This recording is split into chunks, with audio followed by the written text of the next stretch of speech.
Welcome to this explainer. When we look back at the past, it's incredibly easy to get bogged down in a dry list of dates and treaties. But history, well, it isn't just dates. It's a vibrant, sometimes shocking record of the absolute outer limits of the human experience. And today, we're exploring exactly those limits. So, what do a Roman gladiator, a Viking navigator, a British sniper, and a Japanese engineer have in common? I know, it kind of sounds like the setup to a weird joke, right? But the reality is actually far more fascinating. Across vastly different eras, each of these individuals defines the sheer audacity, ingenuity, and honestly, unbelievable resilience of humanity. They're all protagonists in stories where the human condition was pushed to its absolute breaking point. Okay, let's dive into this. Here is our chronological roadmap for today: Rome's 100-day spectacle, Viking ships and mythology, the covert Operation Foxley plot, and surviving 2 atomic bombs. Let's get going. Part 1. Rome's 100-day spectacle at the Flavian Amphitheater in 80 CE. Picture this. Emperor Titus had just taken power amidst absolute disaster. We're talking the eruption of Mount Vesuvius, a devastating fire across Rome, and a terrible plague. The guy desperately needed a distraction for the masses, and he delivered one on a truly horrifying scale. 9,000. That is the astonishing number of tamed and wild animals slain over the course of these inaugural games, which lasted for more than 100 days. It was an unprecedented display of logistical power and brutality, designed to appease both a traumatized public and the Roman gods. I mean, they brought in creatures from the absolute furthest reaches of the Roman Empire: elephants, tigers, buffalo, and even rhinos, turning the arena floor into this gruesome theater of the exotic. Now, what's really interesting here is that we often think of these ancient spectacles as smoothly run, well-oiled machines. But the vivid accounts left to us by the poet Martial, who was actually there in the stand, reveal a very different reality. The animals didn't always cooperate. Martial writes about this rhinoceros that was initially super reluctant to fight. Its trainers were literally trembling in fear, goading it until its fury finally returned, and it tossed a heavy bear into the air as easily as a bull tosses a dummy. And in another incredible moment, he notes how a group of lions completely ignored their intended prey, just allowing a hare to play safely right in their massive jaws.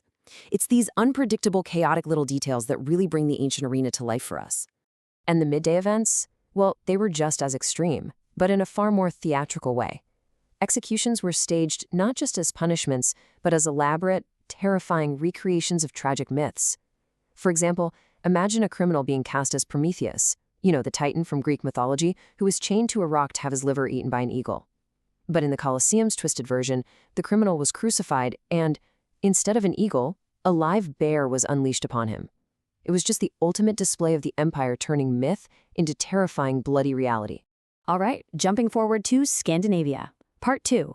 Viking ships and mythology. Ingenuity and worldview from 793 to 1066 CE. Okay, first things first. We gotta clear up a massive myth.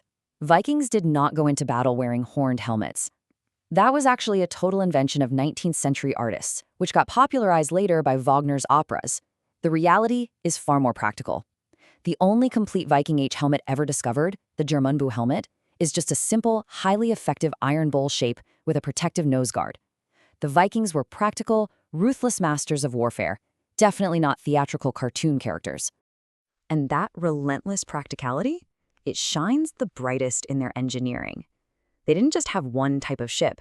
They had an entire fleet of specialized vessels. You had everything from the nimble carvey used for fishing and trading, all the way up to the massive 50-meter Bursey prestige ships and the Drakkar warships. But what made them truly revolutionary was the design. They used a clinker-built hull with overlapping wooden planks for maximum flexibility, combined with a T-shaped keel for stability. With an incredibly sleek length-to-width ratio of 7:1, these vessels could cross vast, violent oceans, and yet they possessed a draft shallow enough to navigate far inland up narrow rivers.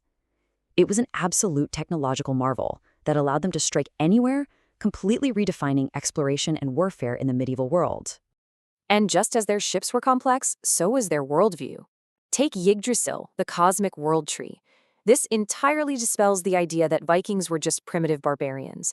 They possessed a highly sophisticated cosmology, where this giant ash tree connected 9 distinct realms, including Asgard, the home of the gods, and Jotunheim, the land of the giants.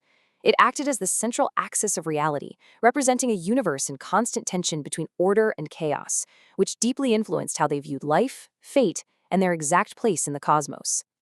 This worldview directly fueled their approach to combat, birthing one of history's most terrifying extremes, the berserker. These elite warriors, dedicated to the All-Father Odin, practiced pure psychological warfare. They would enter a trance-like battle rage called Berserksgangar, biting their shields, howling like wild animals, and fighting with a reckless, unnatural strength. Some accounts even say they fought completely without armor, relying on their absolute fearlessness and their unshakable belief that dying in battle secured their eternal place in Valhalla. Let's shift the timeline again. Part 3, the Operation Foxley Plot, Covert Strategy in 1944. Moving to the Second World War, we shift from those grand macro spectacles to the micro-level extremes of covert strategy. This was Operation Foxley, an incredibly calculated plot by the British Special Operations Executive to assassinate Adolf Hitler. Through intelligence gathered from a captured personal guard, the British learned that while staying at his Berghof mountain retreat, Hitler took a highly predictable 20-minute solitary walk to the Musliner Cope tea house every single morning right around 10 a.m. He'd walk near a wooded area completely out of the line of sight of his usual guards. The SOE immediately went to work. They found a local anti-Nazi shopkeeper to act as an inside man. They recruited a sniper, briefed him, and rigorously trained him for this exact singular shot. But get this, the ultimate mission status? Never approved. Why? Because of an intense, high-stakes strategic debate. Many in British intelligence argue that by 1944, Hitler's erratic military decisions were actually helping the Allies win the war. They feared that assassinating him might make him a martyr and put a far more competent, rational general in charge of the German war machine. It is a stunning example of an extreme, perfectly calculated plan that was voluntarily shelved for the sake of the larger strategic picture. Let's move to our final chapter and see how this all builds to a climax. Part 4, Surviving 2 Atomic Bombs, Tsutomu Yamaguchi in 1945. This story, it honestly defies belief. Yamaguchi was a marine engineer who lived in Nagasaki, but happened to be on a business trip in Hiroshima.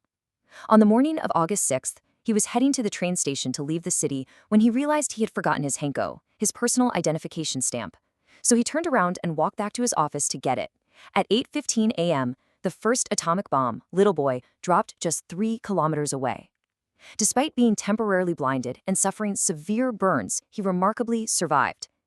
The very next day, heavily bandaged and in sheer agony, he boarded a train to go home to his family in Nagasaki. Now, the staggering irony here is what happens next. On the morning of August 9th, despite his horrific injuries, Yamaguchi reported for work in Nagasaki.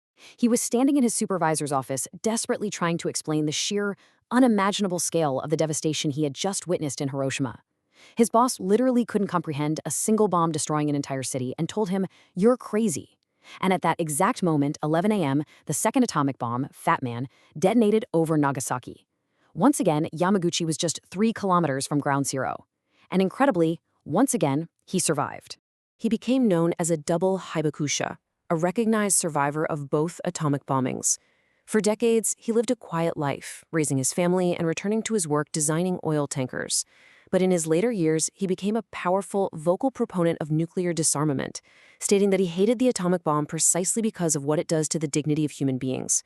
He was officially recognized by the Japanese government as a survivor of both blasts in 2009, cementing his profound place in history before passing away in 2010 at the remarkable age of 93. From the 9,000 animals slain in Rome's Colosseum, to the engineering brilliance of the Viking longships, to a sniper's crosshairs trained on a mountain path, down to one man enduring the fury of 2 atomic suns, we really have to ask ourselves, is history shaped more by grand, sweeping spectacles orchestrated by empires, or by the sheer, improbable resilience of the individual?